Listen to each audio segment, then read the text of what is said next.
A veces Dios te quita algo, no porque te odie, sino porque te está protegiendo de algo mucho peor. A veces te cierra una puerta con tanto estruendo que sientes que tu vida entera se derrumba, solo para que descubras que del otro lado del silencio, Él estaba construyendo el palacio que nunca te atreviste a soñar. Esta es la historia de un hombre que lo perdió todo en una sola noche. Y cuando digo todo, no exagero. Su hogar, su familia, su reputación, su salud, todo se desvaneció como ceniza en el viento. Y en medio de ese vacío insoportable, cuando ya no le quedaban ni fuerzas para rezar, descubrió algo que cambiaría su vida para siempre. Pero antes de llegar allí, déjame llevarte a ese lugar donde todo comenzó. Había un pueblo pequeño, de esos que parecen detenidos en el tiempo. Las casas de adobe se alineaban en calles de tierra, donde los perros callejeros dormían bajo la sombra de los árboles antiguos. Allí, en una de esas casas humildes pero llenas de amor, vivía un hombre llamado Rafael. Rafael no era rico, tampoco era famoso.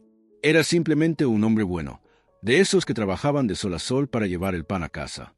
Tenía las manos callosas de tanto trabajo, la espalda un poco encorvada por los años de cargar bultos en el mercado, pero tenía algo que muchos ricos envidiarían: una familia que lo amaba. Su esposa, Elena, era una mujer de risa fácil y corazón generoso. Cocinaba con amor, cantaba mientras barría el patio, y cada noche, sin falta, se arrodillaba junto a la cama para agradecer por lo que tenían. No somos ricos en dinero, solía decir, pero somos millonarios en bendiciones. Sus dos hijos, Miguel y Sofía, eran la luz de sus ojos. Miguel, el mayor, tenía 17 años y ayudaba a su padre en el mercado. Sofía, dulce como la miel, apenas tenía 15 y soñaba con ser maestra. La vida de Rafael era sencilla, pero era suya, y en esa sencillez encontraba la paz. Cada mañana, antes de que el sol asomara por las montañas, Rafael se levantaba, se lavaba la cara con agua fría del pozo y murmuraba una oración. Gracias, Señor, por un día más. Guía mis pasos y protege a los míos. Luego, se iba al mercado, donde vendía frutas y verduras que compraba antes del amanecer en las fincas cercanas. El olor a tierra mojada después de la lluvia, el canto de los gallos, el saludo de los vecinos, esa era su vida, y Rafael estaba agradecido por ella. Pero como bien dice el dicho, cuando el diablo no tiene nada que hacer, con el rabo mata moscas. Y en la vida de Rafael, la tormenta estaba por desatarse. Todo comenzó una tarde de marzo. Rafael llegó a casa más temprano de lo usual, con una sonrisa en el rostro. Había tenido un buen día en el mercado, había vendido toda su mercancía y traía un poco de dinero extra. Esta noche cenaremos pollo, le dijo a Elena, besándola en la frente. Los niños celebraron con gritos de alegría. Era raro que pudieran permitirse ese lujo. Pero esa misma noche, mientras la familia cenaba alrededor de la mesa de madera desgastada, alguien tocó a la puerta. 3 golpes secos, urgentes. Rafael se levantó, limpiándose las manos en el pantalón. Abrió la puerta y se encontró con 2 hombres que no reconoció. Vestían trajes oscuros y tenían expresiones frías. ¿Rafael Mendoza?, preguntó uno de ellos. Sí, soy yo. ¿En qué puedo ayudarles? Venimos de parte del banco. Tiene usted una deuda pendiente que no ha sido pagada. Hemos venido a informarle que si no liquide el monto completo en las próximas 48 horas, procederemos con el embargo de su propiedad. Rafael sintió como si le hubieran arrojado un balde de agua helada. ¿Deuda? Debe haber un error. Yo no tengo ninguna deuda con el banco. Los hombres intercambiaron miradas. Señor Mendoza, su cuñado, Tomás Reyes, solicitó un préstamo hace 6 meses y lo puso a usted como aval. El préstamo nunca fue pagado. Según nuestros registros, la responsabilidad ahora recae en usted.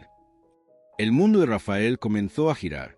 Tomás, su cuñado, el hermano de Elena, le había pedido que firmara unos papeles meses atrás, diciéndole que era solo una formalidad para un negocio pequeño. Confía en mí, cuñado, le había dicho con esa sonrisa que ahora Rafael veía bajo una luz completamente diferente. Solo es tu firma. Yo me encargo de todo. Y Rafael, bondadoso hasta la médula, había firmado sin leer. Porque uno confía en la familia, ¿verdad? Uno no espera que tu propia sangre te traicione. Debe haber una forma de resolver esto, balbuceó Rafael, sintiendo que las piernas le temblaban. Hablaré con Tomás, él puede explicar. Tiene 48 horas, señor Mendoza. Buenas noches. Y se fueron, dejando a Rafael parado en el umbral, mirando la noche que de pronto se sentía mucho más oscura. Esa noche, Rafael no durmió. Se sentó en el patio trasero, mirando las estrellas, tratando de entender cómo había llegado a ese punto. Elena salió a buscarlo, envuelta en su chal.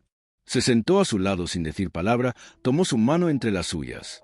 «Mi hermano nos traicionó», dijo ella finalmente, con la voz quebrada. No era una pregunta, era una afirmación dolorosa.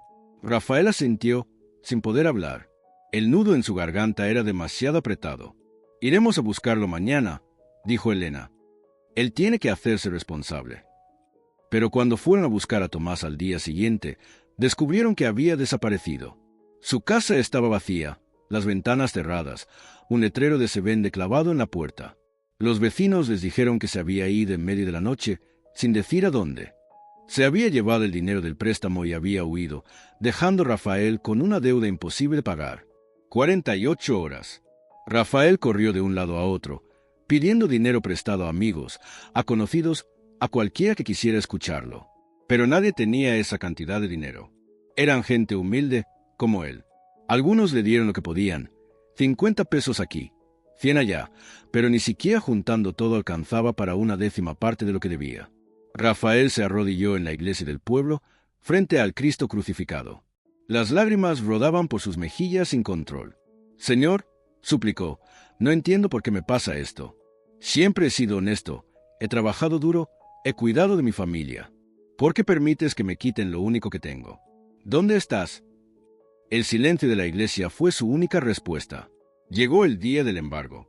Rafael vio cómo desconocidos entraban a su casa, a su hogar, marcando cosas con etiquetas, haciendo inventarios. Elena lloraba en silencio, abrazando a sus hijos. Miguel, con los puños apretados y los ojos rojos de rabia contenida. Sofía, temblando como una hoja al viento. «Tienen una semana para desalojar la propiedad», les informó el oficial a cargo. «Una semana para desarmar toda una vida». Los vecinos salieron a verlos cuando sacaron sus pertenencias de la casa. Algunos los miraban con lástima, otros con esa curiosidad morbosa que despierta la tragedia ajena. Rafael cargaba las pocas cajas que contenían su vida entera, sintiendo el peso de las miradas tanto como el peso de la derrota. Se mudaron a un cuarto pequeño que les prestó un primo lejano de Elena. Un solo cuarto para los 4. Las paredes estaban manchadas de humedad, el techo tenía goteras, y el baño lo compartían con otras 3 familias. Del hogar cálido donde cocinaban con amor y se reunían a reír, habían pasado a esto, un espacio donde apenas cabían sus cuerpos, donde el aire siempre olía a encierro y desesperanza. Pero Rafael no se rindió. «Esto es temporal», le decía a su familia cada noche. «Dios proveerá. Ya verán. Volveremos a levantarnos». Aunque él mismo no estaba seguro de creer sus propias palabras. Buscó trabajo, pero en el pueblo las noticias vuelan. Todos sabían de su desgracia, de su deuda impagada. Y aunque no era culpa suya, la gente desconfía. «Si no pudo manejar sus finanzas, ¿cómo sé que puede confiar en él?», decían algunos.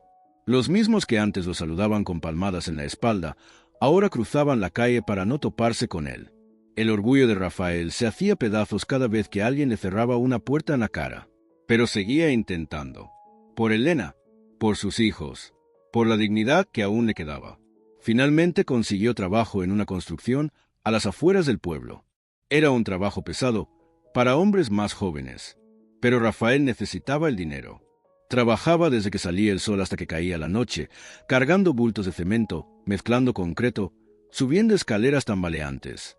Su cuerpo, que ya no era joven, protestaba con cada movimiento, pero le apretaba los dientes y seguía. Miguel también consiguió trabajo en un taller mecánico, ensuciándose las manos con grasa y aceite. Sofía dejó la escuela para ayudar vendiendo tamales en la calle. Elena cosía ropa ajena hasta altas horas de la madrugada, bajo la luz débil de un foco que colgaba del techo. Y así pasaron los meses, trabajando hasta el agotamiento, apenas durmiendo, comiendo lo mínimo. Rafael veía cómo su familia se marchitaba como flores sin agua. Los ojos de Elena habían perdido ese brillo. Miguel se había vuelto callado, amargado. Sofía ya no cantaba. Y Rafael, cada noche, se preguntaba, ¿dónde está ese Dios que decían que nunca abandona? ¿Dónde está esa providencia divina? Entonces llegó el golpe definitivo. Una tarde, Mientras Rafael trabajaba en la construcción, cargando una viga pesada en el tercer piso de un edificio en construcción, un compañero tropezó. La viga se soltó. Rafael intentó sostenerla, pero el peso era demasiado. La viga cayó y lo arrastró consigo. Cayó 3 pisos. Cuando despertó, estaba en una cama de hospital. El dolor era indescribible. Tenía la pierna derecha destrozada, 3 costillas rotas y una conmoción cerebral. Los doctores le dijeron que había tenido suerte de estar vivo. Pero Rafael no se sentía afortunado. Se sentía maldito. La pierna sanará, le dijo el doctor, pero tomará meses. Y probablemente quedará una cojera permanente. Meses. No podía trabajar por meses. Y sin trabajo, no había dinero. Sin dinero, no había comida. Elena vendió lo poco que les quedaba. Su anillo de matrimonio, unos aretes que habían sido de su abuela, la cadena de oro que Rafael le había regalado en su aniversario. Todo para pagar las medicinas y la comida. Rafael yacía en esa cama de hospital, mirando el techo agrietado, y por primera vez en su vida deseó no despertar. El dolor físico era tolerable comparado con el dolor del alma. Sentía que había fallado. Como esposo, como padre, como hombre. Dios mío, susurró en la oscuridad de la noche, si estás ahí, dame una señal, porque ya no sé si puedo seguir. Ya no tengo fuerzas. Me has quitado mi casa, mi reputación, mi salud. ¿Qué más quieres de mí? ¿Qué más tengo que perder? Y como si el universo hubiera escuchado su pregunta como un desafío, llegó la noticia que terminaría de romperlo. Miguel, su hijo, su primogénito, había tomado una decisión desesperada. Agobiado por la situación, había aceptado participar en un negocio ilegal prometido por unos amigos. Solo una vez le habían dicho, solo para salir del hoyo. Pero lo habían arrestado. Estaba en la cárcel, acusado de robo. Cuando Elena le dio la noticia a Rafael, él simplemente cerró los ojos. Ya no tenía lágrimas. Ya no tenía palabras. Solo había un vacío inmenso donde antes latía la esperanza. Esa noche, Rafael tocó fondo. En esa cama de hospital, con el cuerpo roto y el alma destrozada, dejó de creer, dejó de orar, dejó de esperar. No hay Dios, murmuró para sí mismo. O si lo hay, le da igual mi sufrimiento. Pasaron 3 semanas. Rafael salió del hospital con muletas y una deuda médica que nunca podría pagar. Regresó a ese cuarto húmedo que llamaban hogar y se sentó en una silla desvencijada junto a la ventana. Se quedaba allí durante horas, mirando la calle sin ver realmente nada. Elena intentaba hablar con él, pero Rafael apenas respondía. Sofía le llevaba comida que él apenas probaba. La depresión lo había devorado por completo. Una tarde, un vecino anciano del edificio, don Aurelio, un hombre de casi 80 años que vivía solo en el cuarto del final del pasillo, tocó a su puerta. Elena lo recibió con cortesía forzada. «Vengo a ver a Rafael», dijo el anciano con voz temblorosa pero firme.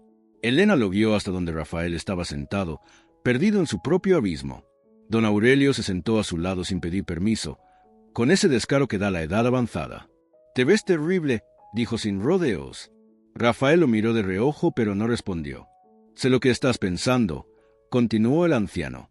«Estás pensando que Dios te abandonó, que todo este sufrimiento no tiene sentido, que hubiera sido mejor no haber nacido». Rafael giró la cabeza, sorprendido de que alguien pudiera leer tan claramente sus pensamientos más oscuros.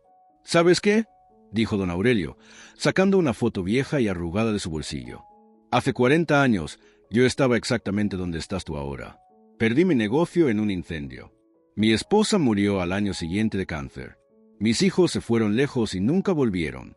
Me quedé sin nada, absolutamente nada. Me paré en un puente una noche, listo para terminar con todo». Rafael lo miró ahora con atención completa. «Pero no lo hice», continuó el anciano. «¿Sabes por qué? Porque justo cuando estaba a punto de saltar, un niño pequeño se acercó a mí. Estaba perdido, llorando. Me pidió ayuda para encontrar a su mamá. Y en ese momento entendí algo. Dios no me había abandonado. Me estaba usando. Ese niño necesitaba que yo estuviera allí en ese preciso momento. Ayudé al niño a encontrar a su madre. Y cuando vi la cara de gratitud de esa mujer, algo dentro de mí cambió». El anciano guardó la foto y miró a Rafael directamente a los ojos. A veces Dios nos despoja de todo lo que tenemos porque somos demasiado orgullosos para aprender la lección con menos. A veces tenemos que perderlo todo para darnos cuenta de lo que realmente importa. Y a veces, hijo mío, lo que llamamos maldición es en realidad una bendición disfrazada tan bien que no la reconocemos hasta años después. No veo ninguna bendición en mi vida, respondió Rafael con amargura. Todavía no, dijo el anciano poniéndose de pie con dificultad. Pero la verás. Ten paciencia, ten fe, porque te voy a decir algo que aprendí en mis 80 años de vida. Dios nunca llega tarde, solo llega a tiempo. Su tiempo, no el nuestro. Y se fue, dejando a Rafael con esas palabras que resonaban en su mente como campanas en la distancia.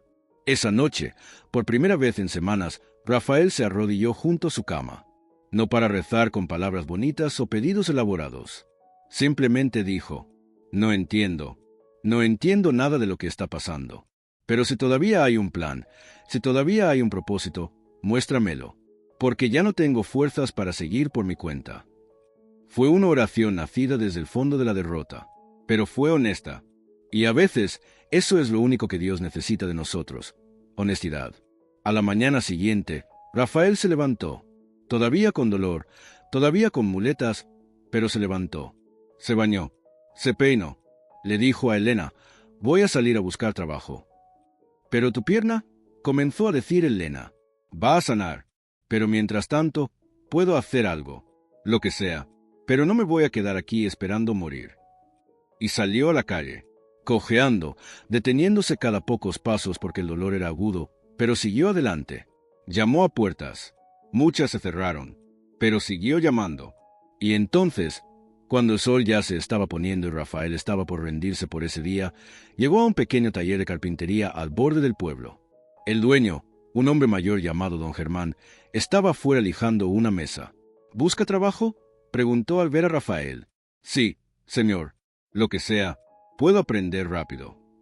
Don Germán miró las muletas, miró el rostro cansado de Rafael y asintió lentamente. Necesito a alguien que me ayude a pintar y barnizar las piezas. No es trabajo pesado. Puedes hacerlo sentado. El pago no es mucho, pero es honesto. Rafael sintió que algo dentro de su pecho, algo que había estado congelado por semanas, comenzaba a descongelarse. Lo tomo, señor. Muchas gracias. Empieza mañana temprano, dijo don Germán, volviendo a su trabajo como si no acabara de cambiar el rumbo de la vida de Rafael. Esa noche, Rafael llegó a casa con una pequeña sonrisa. Era la primera vez que sonreía en meses. Elena lo abrazó y lloró en su hombro. Va a estar bien, le dijo Rafael, acariciándole el cabello. No sé cómo, no sé cuándo, pero va a estar bien. Y comenzó a trabajar en el taller de carpintería. El trabajo era manual, detallista: pintar, barnizar, lijar. Sus manos, acostumbradas al trabajo rudo, ahora aprendían la delicadeza de la madera. Y descubrió algo: era bueno en eso. Muy bueno. Don Germán se dio cuenta también. Tienes manos de artista, le decía. Y comenzó a enseñarle más. Cómo tallar, cómo ensamblar, cómo darle vida a la madera muerta. Los meses pasaron. La pierna de Rafael sanó, aunque quedó una cojera leve que le recordaba lo que había sobrevivido. Miguel salió de la cárcel después de que un abogado de oficio le consiguiera libertad condicional. Regresó avergonzado, destrozado. Pero Rafael lo abrazó y le dijo: todos cometemos errores, hijo. Lo importante es levantarse. Miguel comenzó a trabajar con Rafael en el taller. Padre e hijo, lado a lado, sanando juntos a través del trabajo de las manos. Sofía pudo volver a la escuela gracias a una beca que consiguió una maestra que había oído de su historia. Elena, poco a poco, recuperó su sonrisa. Y Rafael, cada noche, daba gracias, porque ahora entendía algo que antes no podía ver. Había tenido que perderlo todo para encontrar lo que realmente importaba. En esa casa grande, con sus comodidades y su seguridad, Rafael había sido cómodo, pero había estado dormido espiritualmente. Había olvidado agradecer. Había olvidado valorar. Había dado por sentado lo que tenía. La pérdida lo había despertado brutalmente. Pero lo había despertado. Pasó un año desde aquel día oscuro del embargo. Rafael había ahorrado cada centavo que ganaba. Ya no vivían en ese cuarto húmedo. Habían rentado una casa pequeña pero digna, con un patio donde Elena cultivaba hierbas y flores. Un día, don Germán lo llamó a su oficina en el taller. Rafael, tengo que decirte algo. Tengo 75 años y estoy cansado. Mis hijos no quieren saber nada del taller. Quiero retirarme. El corazón de Rafael se encogió. ¿Va a cerrar el taller? No, dijo don Germán con una sonrisa. Quiero vendértelo. A ti y a Miguel. Puedes pagármelo en cuotas, sin intereses. Sé que ustedes lo harán crecer. Ustedes tienen el talento y la dedicación. Rafael no podía hablar. Las lágrimas corrían por su rostro. ¿Por qué? Logró preguntar finalmente. ¿Por qué hace esto por mí? Don Germán se levantó y puso una mano en el hombro de Rafael. Porque hace 30 años alguien hizo algo similar por mí cuando yo lo había perdido todo. Me dijo, pásalo adelante algún día. Y ese día es hoy. Y así, Rafael se convirtió en dueño de su propio negocio. El taller comenzó a crecer. Miguel resultó tener un don para el diseño, creando piezas únicas que comenzaron a llamar la atención. Sofía, cuando terminó la escuela, se encargó de la administración del negocio. 3 años después del día en que lo perdieron todo, la familia Mendoza tenía un negocio próspero, una casa propia nuevamente, y lo más importante, tenían paz. Pero no era la misma familia que había perdido su casa. Eran mejores, más fuertes, más humildes, más agradecidos. Rafael nunca volvió a dar nada por sentado. Cada mañana, cuando se levantaba y veía a su familia, daba gracias. Cada comida, por simple que fuera, era un festín para él. Cada cliente que entraba al taller era una bendición. Y había algo más, algo que Rafael descubrió en medio de toda esa lucha. Había encontrado su verdadero propósito. No era ser comerciante de frutas, era ser artesano, era crear con sus manos, era enseñar a otros. Empezó a dar trabajo a jóvenes del pueblo que no tenían oportunidades. Les enseñaba el oficio con paciencia, igual que don Germán había hecho con él. Algunos de esos jóvenes venían de familias rotas, de situaciones difíciles, y Rafael los entendía, porque él había estado allí. Si yo no hubiera perdido todo, le dijo una noche a Elena, nunca habría encontrado esto. Nunca habría descubierto que podía hacer algo más con mi vida. Estaría todavía en el mercado, sin darse cuenta de que había un don dormido dentro de mí. Elena lo abrazó. Dios sabía lo que hacía.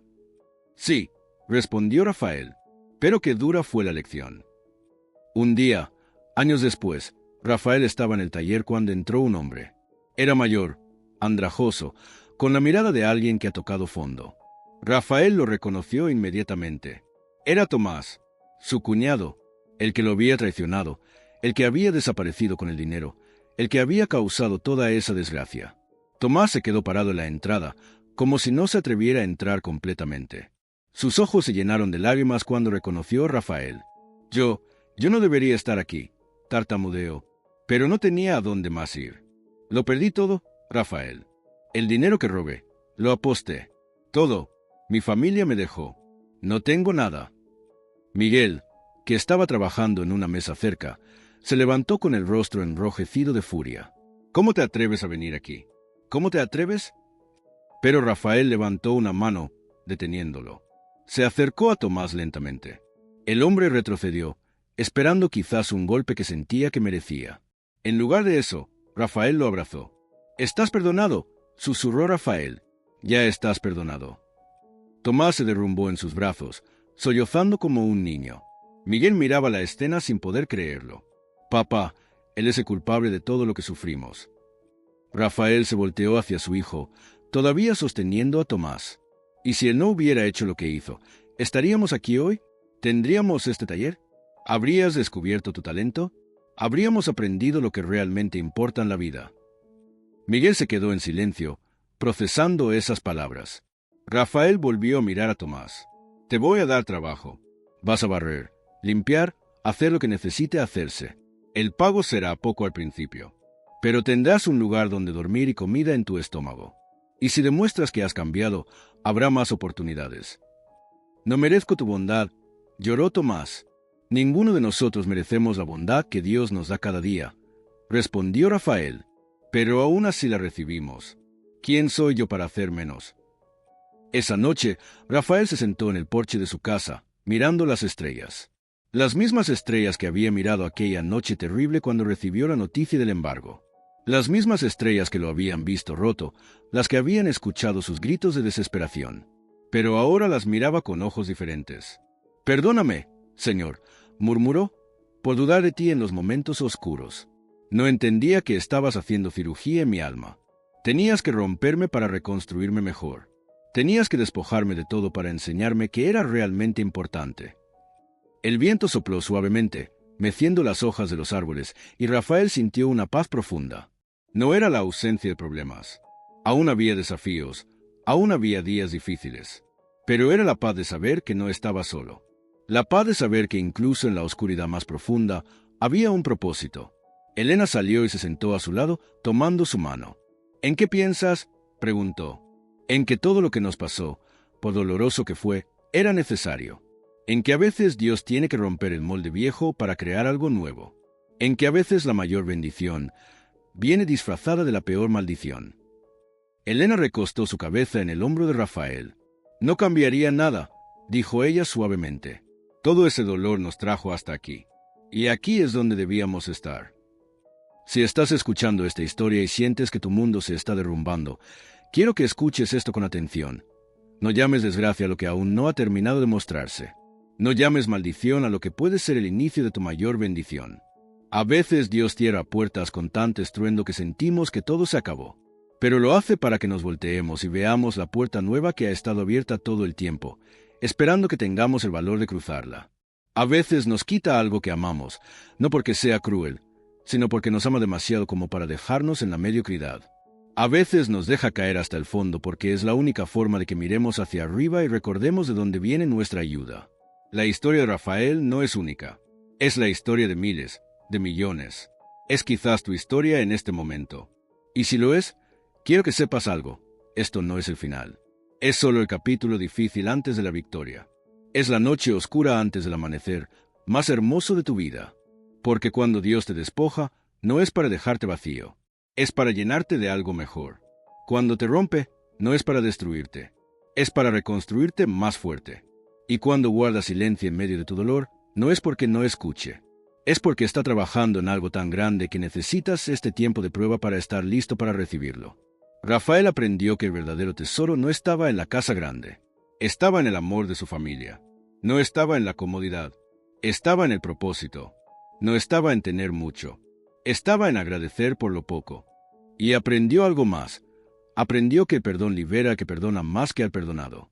Que la amargura es una cárcel que construimos con nuestras propias manos. Que la fe no es creer que Dios evitará las tormentas, sino confiar en que nos guiará a través de ellas. Hoy, el taller de Rafael sigue creciendo. Da empleo a 20 personas. Ha transformado la vida de docenas de jóvenes que, como él una vez, no tenían esperanza. Su historia se cuenta en el pueblo como un testimonio vivo de que Dios no abandona.